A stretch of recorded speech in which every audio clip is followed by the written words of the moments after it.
Salut à tous, ici Michael, j'espère que vous allez bien. En tout cas, moi ça va très bien parce que ça y est, enfin, la version 3.0 de Blender est sortie officiellement. Nous sommes le 4 décembre 2021 alors où je vous parle. Et la sortie officielle, du moins en France, était hier soir environ vers 17 h, donc le 3 décembre. Et c'est exceptionnel parce qu'il y a plein de nouveautés qui sont arrivées avec cette version-là. Au début, elle devait sortir cet été, ils l'ont repoussé petit à petit. Pour le mieux, je trouve, parce que comme ça, on a quelque chose de relativement stable. Il y avait quelques bugs à l'époque. J'avais eu des échos de personnes qui l'avaient testé quand c'était encore en alpha, en bêta. Je vous déconseille à chaque fois de faire des gros projets sur des versions qui ne sont pas sorties officiellement parce que c'est pas stable à 100%. Là, ça y est, la version 3 est sortie. Donc, pour ceux que ça intéresse, sachez que je suis sur Twitch en live tous les soirs. Donc, ce soir, par exemple, j'y serai. Et de temps en temps, on parle de 3D. Ça me permet de répondre à des questions un petit peu poussées que vous me posez, par exemple, en commentaire, qui sont assez longues à répondre textuellement, on va dire. Donc, n'hésitez pas à faire un tour sur mon Twitch. On fait de la 3D, on fait d'autres trucs, on parle de plein de choses ensemble, donc c'est vraiment cool. Et je vous prévois pas mal de choses en ce qui concerne le graphisme et la 3D pour 2022. Donc n'hésitez pas, le lien est dans la description, c'est totalement gratuit. Sinon, le lien est juste ici. Voilà, c'est Michael TV sur Twitch. Ok? Donc aujourd'hui, en principe, à chaque fois qu'il y a une nouvelle version, comment ça se passe? J'ai le logiciel d'ouvert, je fais des va-et-vient entre le patch note et les fonctionnalités. Mais là, il y en a tellement qu'on va uniquement s'intéresser au patch note, mais je voulais quand même vous montrer le splash screen, hein, comme d'habitude. C'est une création qui a été réalisée par le studio Blender pour mettre en avant cette version 3.0 qui est vraiment exceptionnelle et vous pouvez, comme d'habitude, télécharger le fichier qui a été utilisé pour faire ce rendu-là. Donc on fera des vidéos certainement dessus. Donc aujourd'hui, on va uniquement s'intéresser aux patch notes et les grosses fonctionnalités que je veux vraiment vous expliquer en détail. Je ferai carrément une vidéo assignée à cela. Donc j'ai 2-3 fonctionnalités en tête que je vais vous présenter aujourd'hui qui sont vraiment exceptionnelles. Donc, vous voyez, ils le mettent bien. Aujourd'hui, le 3 décembre 2021, petit jeu de mots en plus avec le 3D au début. La Blender Foundation annonce le déploiement de Blender 3.0. Voilà, ça marque le début d'une nouvelle ère des logiciels de création 2D et 3D open source. C'est vraiment exceptionnel. Ça faisait moultes et moultes années qu'on était sur la version 2 point quelque chose.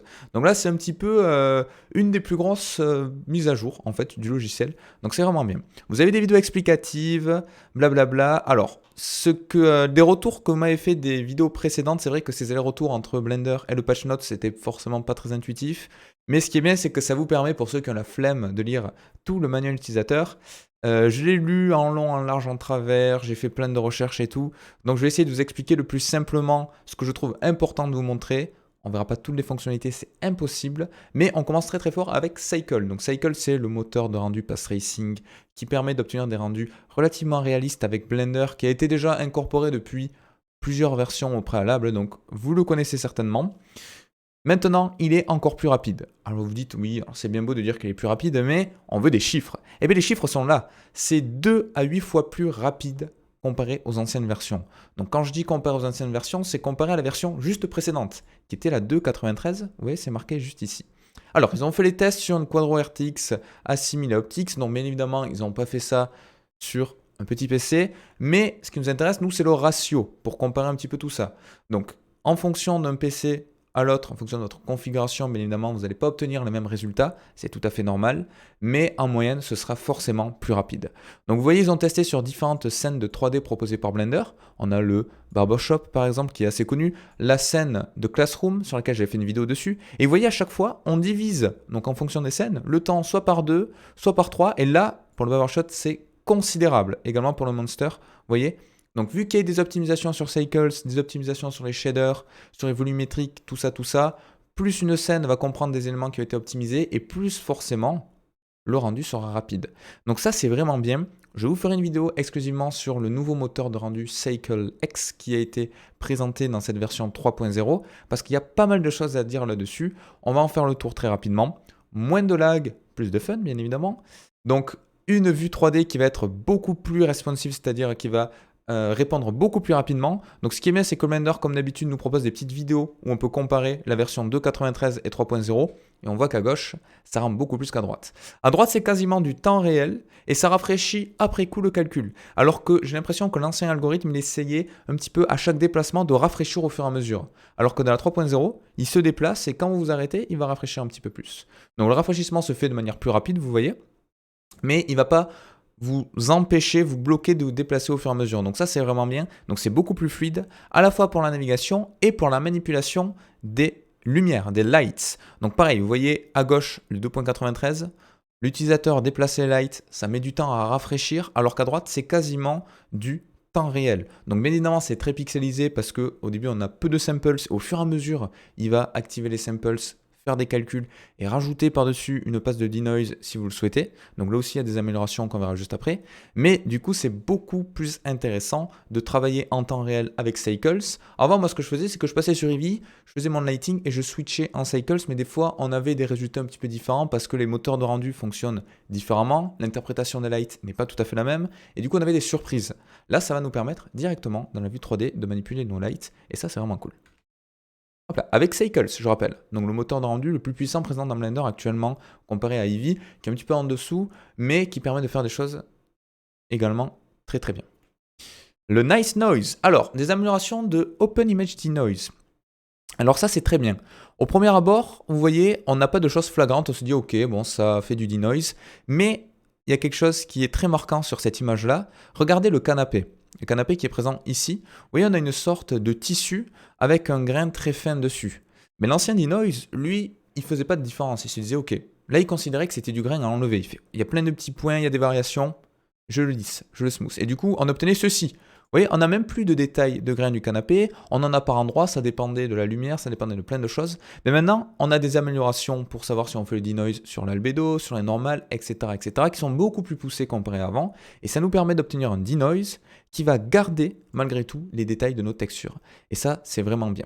Parce que c'est vrai qu'à l'époque, il y avait certains détails qui passaient à la trappe un petit peu, et cette sorte de grain sur le canapé, on l'a tous eu par exemple sur des sortes de métaux qui devaient refléter avec un petit grain parce qu'il y avait assez de roughness. Ben, le denoise nous enlevait un petit peu ces détails-là. Là, ça va être conservé grâce à l'amélioration du Open Image Denoise proposé par Blender 3.0. Donc ça, c'est vraiment cool.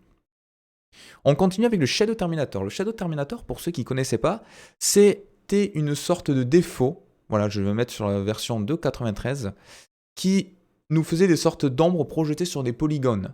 Donc c'était surtout quand on avait du low poly, donc très peu de polygones sur nos objets, on était obligé, ce qui était dommage, de rajouter des détails avec du subdivision surface pour avoir une topologie un petit peu plus dense, beaucoup plus de faces, et ainsi avoir une projection d'ombre plus propre.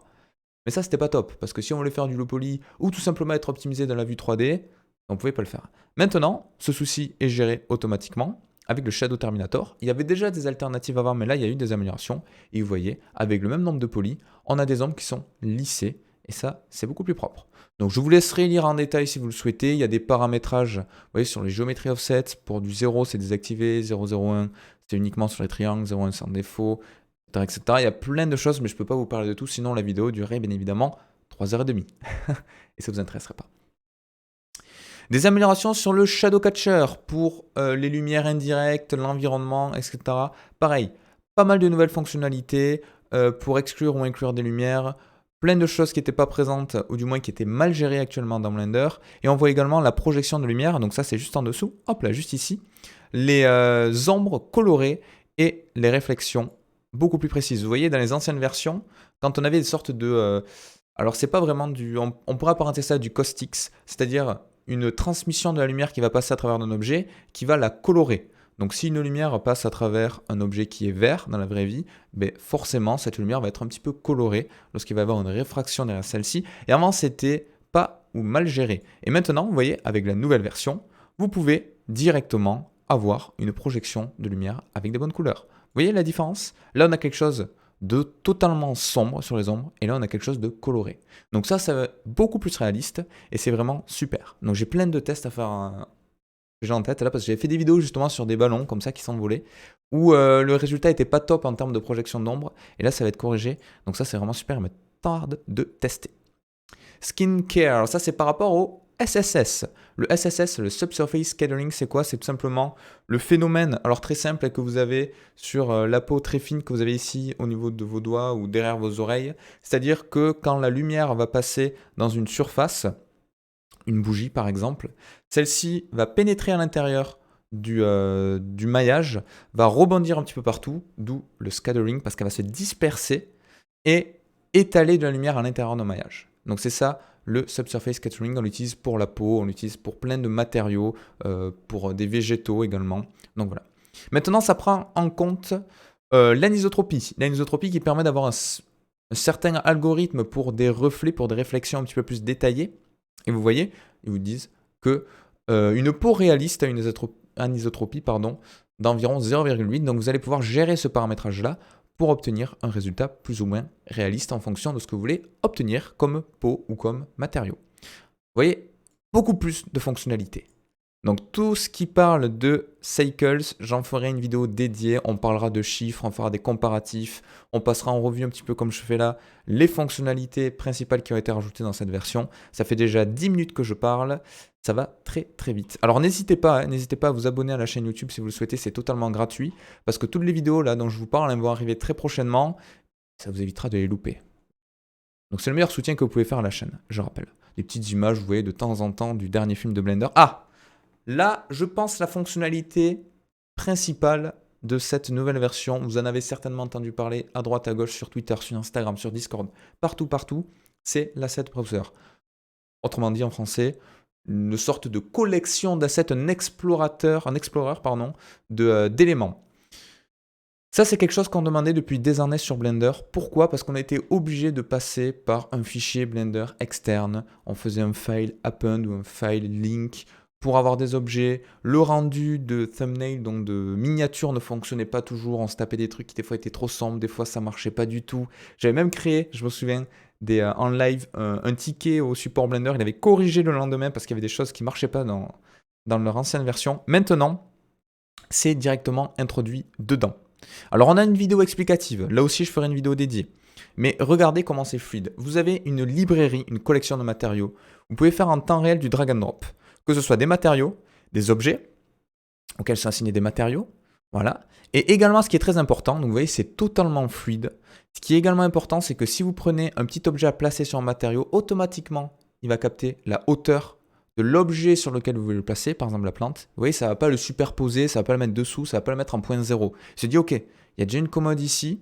Si l'utilisateur me demande un drag and drop sur cet objet-là, je vais le poser sur le plateau. Donc ça, c'est très pratique. Donc vous voyez, pour les matériaux, c'est extrêmement visuel, extrêmement souple. Vous pouvez gérer à la fois les matériaux, à la fois les objets, tout ce qui est HDRI et tout de ce que j'ai vu pour le moment, c'est géré également en partie. Donc petit à petit, je suppose qu'il va y avoir des améliorations, mais déjà, c'est exceptionnel, vraiment exceptionnel.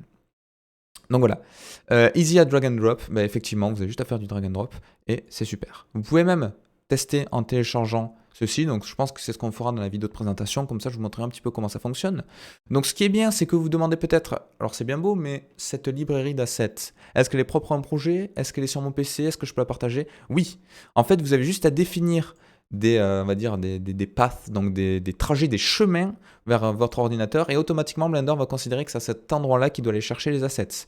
Vous voyez, vous définissez des dossiers en tant que librairie d'assets dans vos préférences, comme ça vous pouvez charger vos assets préférés quand vous voulez, où vous voulez, c'est magnifique.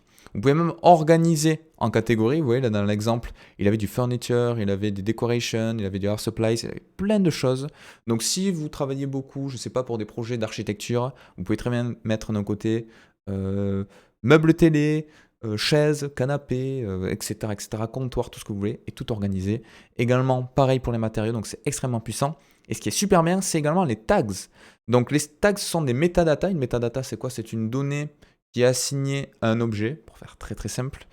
Et vous pouvez automatiquement l'éditer sur vos objets. Donc imaginons que j'ai une chaise en bois, mais je peux, si on peut l'utiliser à la fois dans une cuisine, dans un salon, je vous dis n'importe quoi, je peux mettre dessus le tag cuisine et salon, et également assise. Et du coup, si je trie par cuisine, j'aurai tous mes objets assignés au tag cuisine. Voilà, donc c'est des sortes de catégories, mais qui sont stockées dans des données, plutôt que dans des dossiers comme on le voit ici. Ok? Donc vous pouvez faire des custom, des miniatures custom, vous voyez, à chaque fois vous pouvez cliquer si vous allez sur le site, je mettrai tout ça dans la description, et vous avez un petit peu plus d'infos. Également, grosse nouveauté, les Geometry Nodes. Alors, j'ai pas eu encore l'occasion de tester tout ça, donc il me tarde de les tester. Le Geometry Nodes, c'est un système procédural qui a été rajouté dans la version 2.92, voilà, comme c'est indiqué ici, et qui permet vraiment de générer vos propres modifiers à partir de paramétrages avec un système nodal. Donc ça, il y a vraiment des choses hallucinantes qui sont créées. Je vous avoue que j'ai pas eu l'occasion encore de trop tester. Donc ça fait partie d'une des choses que j'apprendrai avec vous sur Twitch. On apprendra tout ça ensemble. Donc si ça vous intéresse, n'hésitez pas, parce que j'ai pas mal de questions là-dessus, et vu que j'ai jamais pu tester vraiment cette fonctionnalité-là, ben, je sais pas trop répondre, je sais pas trop la capacité des choses. Je vois passer beaucoup de choses sur Twitter ou autres qui sont vraiment bluffantes. Et donc voilà. Ils ont mis en place un nouveau type de note qui s'appelle les fields, qui est en fait une fonction avec des entrées et des sorties personnalisées et qui permettent vraiment de transférer les informations d'une manière beaucoup plus dynamique et beaucoup plus intuitive comparé à ce qu'on pouvait faire avant. On devait passer par des nodes intermédiaires. Ouais, ça, c'est un exemple de choses qu'on peut faire avec Geometry Node. Tout simplement en prenant la position d'un objet, en faisant une sorte de petite animation. Vous voyez, il y a des frames ici qui passent, etc. On peut mettre du random, on peut mettre plein de choses. On peut changer soit l'échelle d'un objet, soit, vous voyez, juste en reliant la rotation de celui-ci. Et ceci, ça va nous générer un modifier qu'on va pouvoir appliquer sur un ou plusieurs objets. Donc c'est vraiment exceptionnel. Name Attributes Workflow, c'est-à-dire que vous pouvez nommer directement certains paramétrages ici, certains attributs. Par exemple, ce position, ce texte, plein de choses. On peut tout nommer et les transférer automatiquement. Donc ce qui est bien, c'est que là, on a un petit peu un parallèle, on va dire, entre la modélisation en 3D et ça me fait également passer à du développement, à du code, parce qu'on a des fonctions, on a des attributs, on a quelque chose de structurel. Ça fait également penser au blueprint de l'Unreal Engine, pour ceux qui l'ont testé, qui est le visual coding, donc le système de code visuel présent, où on peut voir un petit peu par où passent les informations. Mais là, c'est exactement pareil et on peut faire plein de choses et c'est vraiment top. Donc il faut vraiment que je me penche dessus. Pour ceux qui s'y sont déjà penchés dans les versions précédentes, sachez qu'il y a plein de nouveautés. Voilà, il y a plein de nouveautés. Voilà, Wall of Nodes, vous pouvez regarder tout ce qui a été rajouté. Il y en a un tas, on ne va pas tout dépasser. Ils ont fait également un gros travail pour les nodes de texte, où on peut faire, vous voyez, des petites animations comme ça, très facilement en temps réel en modifiant les textes. Voilà, vous voyez, on peut rajouter des valeurs en temps réel. C'est vraiment top. Donc les text nodes, les notes de texte, il y a plein de paramétrages à chaque fois qui sont rajoutés. Comme d'habitude, si vous cliquez à un endroit, vous avez le manuel utilisateur qui ressort. Alors je ne sais pas s'il est fini à 100% le manuel utilisateur. Je sais que des fois, en fonction des versions, des fois il y a certaines pages qui sont encore en cours d'édition. Là, pour le moment, toutes celles que j'ai regardées de mon côté, elles étaient finalisées quasiment à 100%, donc ça, c'est vraiment top. Également pour les matériaux, Play with Materials inside Geometry Nodes. Alors ça, c'est génial pour ceux qui, à chaque fois, se demandent comment on fait pour animer des matériaux en fonction de proximité ou autre. Là, on pourrait très bien dire qu'une sphère, quand elle passe par-dessus un objet, au fur et à mesure, les matériaux des objets présents à proximité vont changer. Donc ça, c'est vraiment top. Pareil, des optimisations d'instance et surtout, le support complet de Eevee en ce qui concerne les attributs. Donc, les attributs, ce sont des sortes de variables qu'on peut assigner qui sont assignées à des objets en fonction de paramétrage ou qu'on peut assigner nous-mêmes, qui avant étaient gérés exclusivement par Cycles. Certains étaient interprétés par Eevee, mais mal ou pas en totalité. Maintenant, c'est terminé. Eevee vous permet de gérer totalement les attributs. Donc vous voyez, une des choses qu'on peut faire par exemple avec le Geometry Node, en fonction du weight paint qui va nous créer du coup un vertex group, donc un poids, c'est-à-dire une valeur allant de 0 à 1 pour chaque point de notre objet, de notre topologie. On va pouvoir récupérer cette information et ainsi peindre par exemple, comme on le voit dans l'exemple, des feuilles ou autres directement sur la géométrie et ça c'est vraiment top. Et vous voyez, comme je vous disais tout à l'heure, la sortie en fait de ce système nodal du Geometry Node qui s'appelle Most Simple, vous le voyez juste ici, on le rajoute en tant que modifieur et on a des paramétrages qu'on peut modifier. Donc on se crée nos propres modifieurs avec nos propres attributs. C'est ça pour résumer tout simplement le Geometry Node, c'est vraiment exceptionnel. Vous avez plein d'exemples ici qui ont été réalisés. Donc vous voyez sur Twitter, il y a pas mal de choses qui sont partagées et relayées par Blender, donc ça c'est vraiment cool. Oui, à chaque fois il y a plein d'améliorations, on ne peut pas tout regarder, mais on les verra au fur et à mesure, ne vous inquiétez pas. En ce qui concerne lui, donc l'interface graphique utilisateur, des petites nouveautés, donc ça je suis content parce que ça rend pas mes anciennes vidéos obsolètes. Au début je me disais, oh non, version 3.0, si il nous change tout, je peux recommencer toute ma formation, toutes mes vidéos, les gens pourront plus les suivre, ça va. Ce ne sont pas des changements majeurs, donc j'en profite pour vous dire que toutes les anciennes vidéos de la chaîne sont compatibles. Vous pouvez continuer à apprendre Blender avec la formation, il n'y aura pas de souci à ce niveau-là.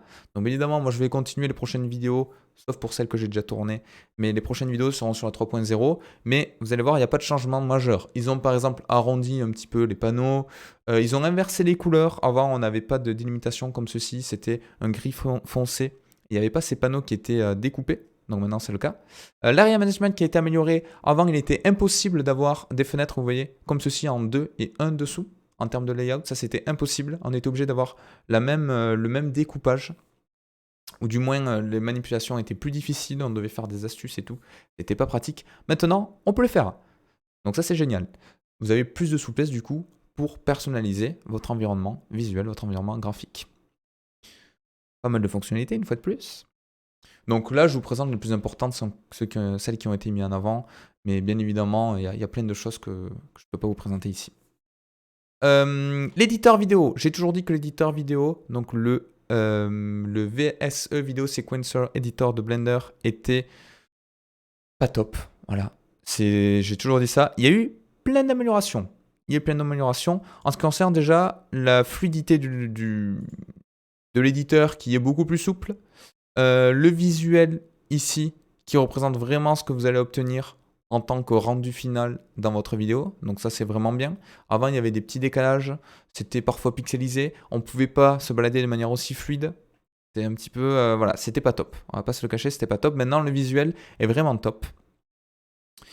Vous avez également possibilité de rajouter des éléments un petit peu comme vous le faites dans l'environnement 3D ou 2D de Blender. Vous voyez, le grab, le rotate et le scale for quick transform fonctionnent directement dans l'éditeur vidéo et il est très fluide, donc ça c'est vraiment top.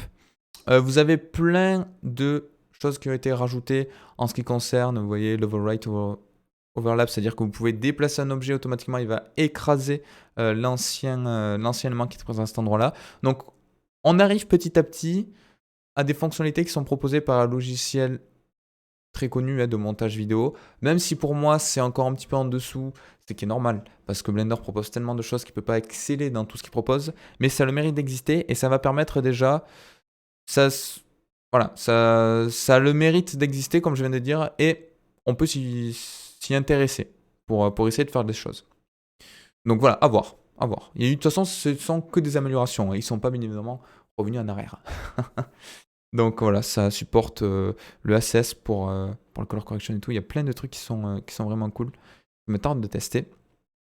Pour ceux qui ont la chance d'avoir un casque de VR, vous avez possibilité maintenant de travailler directement dans Blender en VR. Alors je ne sais pas si c'est l'Oculus, si c'est le Vive. Bon, HTC, plein de choses possibles. Directement, vous voyez, dans la vue 3D, vous pouvez vous déplacer, vous pouvez zoomer, vous pouvez vous téléporter à des endroits, un petit peu comme si vous étiez dans un jeu vidéo. Donc ça peut être pratique. Je ne sais pas si les outils de modélisation et tout sont vraiment adaptés pour le moment à ceci, mais pour tout ce qui est déplacement dans la vue 3D, maintenant, grâce à la version 3.0, la réalité virtuelle vous le propose. Alors ça, c'est une nouvelle très grosse fonctionnalité. Je l'aurais mis moi directement en dessous le Asset Browser dans le sens où c'est une librairie non pas d'objets mais de poses. Alors une pose c'est quoi? C'est par exemple un personnage qui sourit, un personnage qui va un petit peu tirer la moue, un personnage qui va éternuer, je dis n'importe quoi. Et vous pouvez directement passer d'une pose à l'autre en enregistrant dans une librairie des poses. Un petit peu comme en haut, quand on enregistrait des assets, quand on enregistrait des matériaux dans un fichier Blender. Là, c'est pareil, c'est qu'on va enregistrer toutes nos poses. Comme si on avait toutes nos shape keys qui étaient enregistrées avec des visuels à chaque fois. Donc ça, c'est vraiment top. Et on peut passer directement d'une pose à l'autre de manière dynamique dans Blender. Donc ça, c'est exceptionnel. Vous pouvez bien évidemment avoir plus d'informations. Hop là, si vous allez ici, sur toutes les nouveautés en ce qui concerne l'animation et le rig. Bon, pour la sélection, par exemple, je vous fais très vite. Si vous sélectionnez un point dans le Curve Editor, ça va uniquement sélectionner un point. Si vous sélectionnez la courbe, ça va sélectionner l'intégralité des points de la courbe. Vous avez plein de nouveautés à ce niveau-là. En ce qui concerne les contraintes sur les bones. Et également ça, pour le pose sliding, ça c'est très bien, je trouve. Pour passer d'une pose à l'autre, vous avez maintenant un slider, donc un curseur en haut qui permet de passer de la pose 0 à la pose 1. Donc c'est une sorte de morph qui va vous permettre d'aller d'une pose à une autre. Et vous pouvez même dépasser des 100%. Bon, après, ça va faire une interpolation un petit peu bizarre, vous voyez. Vous pouvez aller en négatif, il y a des petits bugs à corriger. Mais vous avez possibilité, et ça, c'est vraiment bien.